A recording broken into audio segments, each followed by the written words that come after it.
Traditional Yu-Gi-Oh! I can't remember the last time I actually got to say these words. What's going on, you guys? Slim here to profile my boy Matthew Arias' top 32 traditional format tournament hosted by FARFAS. Shout out to FARFAS first and foremost. He hosted a huge tournament. There were over 700 players, and my boy Matthew finished in the top 32. For the first two rounds, he played the list that you see in front of you. This is GOUKI, and you also see the Orcust list that he played as well. If you guys are new here, consider subscribing. Hit that notification bell. You guys will be notified whenever I upload. You'll also be notified whenever I stream over on Twitch. Link is in the description. As always, if there's any cards that I talk about that you want to consider purchasing, use my TCG player link. It's in the description below. It goes back to the channel. It helps me out, and I do appreciate it. With that out of the way, I'm going to talk through my boy's tournament report that he sent me. Gave me a lot of good details, and you guys can see the list in front of you. So a traditional tournament, for those of you that don't know, again, shout out to FARFA for hosting something awesome like this. The way it works is any ban card is at 1, which is crazy when you think about it, because it's like, oh my god, like all the most powerful ban cards are at 1. I can use them at my disposal. You know, what deck am I going to build? For the first two rounds, he decided to play this deck. We're going to start with the tournament report real quick, though. I'd like to start off with shout-outs. Big shout-outs to Ruben and Andreas, Tim Ricky, everyone from Miami, Florida, helping me with the deck list and hyping me up for the event. He worked closely with Andreas and Ruben to perfect this deck. Also, shout-out to Farfa for hosting the tournament. It ran very smoothly. I have no complaints. We're really making the best that we can do with COVID in the current situation in the world. So first two rounds, he played GOUKI. Combo is the full extra link, rip 4 with Ibli on opponent's field. So that's what you guys see in front of you. It's pretty crazy. So round 1, it was a loss versus Orcust. I go first, and I get rocked, the weakness to the GOUKI deck. So people don't know, you can still play the cards that we have in our format. Obviously, the Rock, freaking Nibiru, is really good against this deck. So very, very strong. And then game 2, he had a weak hand, and Invoked got impermed when I had called by. It was fine. In round 2, he beat the Shock Lock Lunalight. You guys already know number 16 Shockmaster. That's pretty crazy. Game 1, I comboed through Droll and the Null Nun and ended at 32,000 or so. Still won. Game 2, Shock Lock board, no hand trap, so you can't play around that. And then game 3, he Dolphin Rip Droll and full combo. Rest of the tournament, he will play the Orcust deck. Before we do, though, we'll get into his main deck. So very quickly, of course, Armageddon Knight, the 2 copies of Malicious. So another thing to know in a traditional tournament, you cannot alter the semi-limited, the limited cards. You can't alter any of that. Everything stays the same except ban cards you can play one of. For the Goukis, we've got the Headbat, we've got the double copies of Octostretch, we've got the Suprex, we've got the Twist Cobra, we've got the Hero Kid Engine, we've got the Junk Forwards, the Ibli, the triple Marauding Captain, the triple Connector along with double Dolphin. And this is a good call too, especially if you draw it. Like, it's better to just have another copy in your deck. I ran the Phantom Knights, the Cloak, and the Boot. You guys already know that combo with Rusty. Triple called by, obviously. So for the ban card that he got to play Confiscation. Equips, he had the DDR, he had the Sword. Triple copies of Exchange. Card's insane. Literally just rip out hand traps. It's insane, so you just full combo. Of course, the GOUKI Rematch, the Monster Reborn. Living Fossil for another equip. This broken card, Magical Midfield Breaker. You guys already know, you activate this, they just can't do anything. They're your full combo. Reborn, Rhoda, the Almighty Soul Charge. Whew.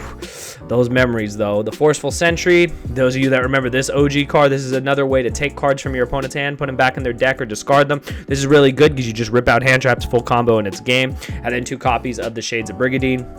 Side, triple Ash with the Max C, triple Nibiru, triple Lightning Storm, triple Twin, Imperial Order Reboot, obviously back row decks, and just really good against everything. And Max C when you know you're playing against a deck that you can capitalize off with this. Extra deck, Boral Sword, Firewall Dragon. Oh. I'm telling you, I'm getting chills just reading this list. Isolde, double copies of Cerebus. You've got the Nightmare Goblin, the Nightmare Mermaid. Both cards were banned, and you can use one of each, so that's pretty crazy. Double copies of Phoenix. You've got the Unicorn. You got the double Link Karibo, the Summon Sork, and the Gumblar. Oh my god. And the Gumblar, as well as the Tri-Gate Wizard. So that's it for the first list.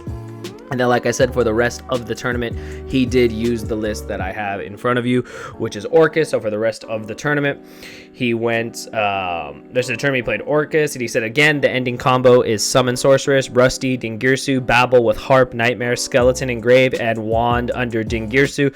This was done off of Mermaid or Girsu. So Girsu, being one of the new cards, adds a lot to the Orcust deck. Because a lot of the cards are hit in Orcust, you can't actually see like the full like wombo combo potential potential, but in this tournament you could. So round 3 he got a bye. Round 4 he played against Shocklock Zoo. Game 1 he actually won with Mystic Mine. Game 2 Light Stage baits out back row, and Orcus plays around Dryden very well, so he beat that. Round 5 was Geist.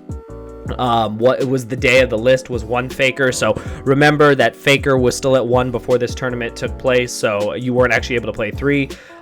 Game 1 Ibley says no to Faker. Game 2 he went Firewall Pass, and I eventually outgrind him with Heavy Storm and Light Stage. Round 6 he played against Muskets, full combo with Ibley, Ash, Nibiru. Game 2 outgrind him because Musket cards do nothing. Round 7 he played against the ABC FTK. I'm sure you guys have seen that running around on a couple YouTube channels. Game 1 Ash on Gearsu is full combo. Maxi and Gnome is busted, stopped his turn, the normal Gearsu and outgrind. Round 8 he played against Sky Striker, Maxi into Nibiru. Then I proceed to get Light Stage and outgrind the 1 Engage, so they are able to play 1 Engage in this tournament. He opened Engage, by the way. Must be nice. Also using your opponent's chicken game as a plus, because you also can play chicken game and you can draw a card. But used my out to mine too early, getting set rotation. Game 2 let him go first and kill him as I give him Ibley, so no Ray. Game 3 repeated Game 2. Round 9 he actually played against Pack. You guys already know my boy Pack. Game 1 full combo Maxi, Nib, called by again opponent, open Engage and breaks board, but I outgrind him due to the lack of experience with deck. Game 2 Maxi glued to my hand, but he drew into Lancia off Thanos and drew the multi-roll for turn to rid of Thanos and engage me to death. Ibley OTK with called by for Lancia. He had both Lancia and Nibiru. He was able to play through it. You guys can see how crazy this deck is. Round 10 Orcust combo. He ended X1, so guaranteed to top, but I wanted to see his deck. Game 1 he combos through Nibiru because of milled Nightmare off tuning and Last Will, and I couldn't out the Appaloosa. Game 2 a brick and he plays through Lancia. Top 64 played against Synchro Eldritch, fine-tuned deck, but still field spell Orcus. Game 1 full combo with Windalock, Ruben's Tech. Game 2 I couldn't open an Orcus card and he ashes Mermaid instead of Pot of Greed. Game 3 we can pass on Mermaid after it gets ashed again. He ended up top decking better than me. Didn't see any Orcus top deck in 4 turns, 6 turns if you count Game 3. Overall, it was a great tournament. I felt that I had the best deck in the tournament, better than the Needle Fiber Orcus deck and all other decks. Ibley allowed me to play around Nibiru, Imperm, Ray Engrave, etc. I tested Plan FTK, Dragon Link with Ib, Needle Fiber Orcus. These decks all had a high ceiling but much lower consistency. Again, shout out to my boys Ruben and Andreas, who theoried and tested with the consistency of the deck, the overpower, and why I continued with the Orcus deck. I got an unfortunate turn of events in top 32, but it happens. Looking forward to another traditional event. That is the full tournament report. And lastly, I'll just go through the list real quick. Again, traditional format, you got the 1 copy of Armageddonite, the triple Gearsu. This completely changes the deck. Triple copies of Ibley. This card is just insane. It just makes it so your opponent can't do like the majority of things their deck wants to do. Playing around like Nibiru, playing against everything is crazy. The 1 Maxi, of course, triple Nibiru, double copies of Skeleton, the 1 Harp, since you're able to play 1, triple copies of Nightmare, along with the 2 Phantom Knights, the Cloak and the Boots. You got the Trickstar engine of Candina and Corbane. You've got the World Wand. You've got the Chicken Game, the Graceful Charity. That's just so insane. Instant Fusion. You got the 1 of Mystic Mind, the Babel, the Orchestrated Return, the Painful Choice, the Pot of Greed, the Set Rotation, the Terraforming, the Light Stage, the Upstart, triple copies of Imperm. You've got the Crescendo, and you've got the 2 copies of the Fog Blade. Moving on to the side deck real quick, we've got the triple copies of Lancia, 2 copies of Lancia, triple copies of Gnome Material. Obviously, this card is really good, actually, in this format versus our current format where this card sees no play, but this card's still very strong in this format.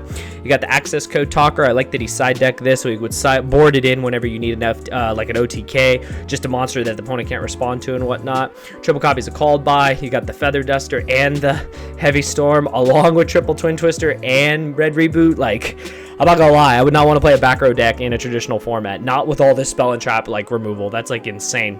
Then we've got for the extra deck, we got the 1 Winda, double copies of Dingirsu, you got the Boral Sword, you got the triple copies of Galatea, you got the IP Masquerena, you got the Mermaid, of course, along with the Phoenix, the Unicorn, you've got the Long Gearsu, you've got the Summon Sork, you've got the Rusty Bardiche, and you have the Topologic Zeraboros. But that is it, you guys. That is my boy Matthew Arias' top 32 traditional tournament hosted by Farfa. Again, thank you, Farfa, for an awesome tournament. I hope you guys did enjoy something a little different. Remember, you know, we're still playing, you know, whatever tournaments are around. It's nice to have a little break from regular Yu-Gi-Oh! I know a lot of people are not super fond of the format, but at least this gives you guys a perspective into a different format. Traditional format is a very real thing.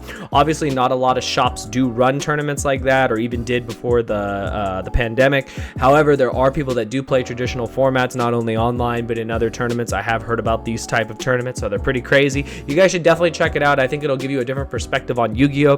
Because it'll let you play with cards that you probably have never had access to. If you haven't been playing this game for as long as an OG like I have, and we've been playing since it's 02, like some of these cards you probably never even heard of. You probably never even activated Graceful Charity. You probably never you might have not even used Chicken Game. Like, this is one of the newer cards, but still, you probably never Painful Choice. You probably never potted greeted. There are just so many things, and I'll tell you this thing, you will have a blast like playing these old cards, and I guarantee by the end of your time playing these cards, you'll understand why the cards ended up on the ban list. But I hope you guys did enjoy. Give it a thumbs up if you did. Again, shout out to my boy Matthew for sending me all the information. Shout out to my boy Ruben as always. Thank you for always providing me with, you know, the list, providing me with all the content. I appreciate it. Let me know your guys' thoughts in the comments below, what you think of traditional Yu-Gi-Oh! Would you enter a tournament like that? And what would you expect the format to be like? But that's all I got to say, you guys. I hope you guys enjoyed. I'll see you guys next time.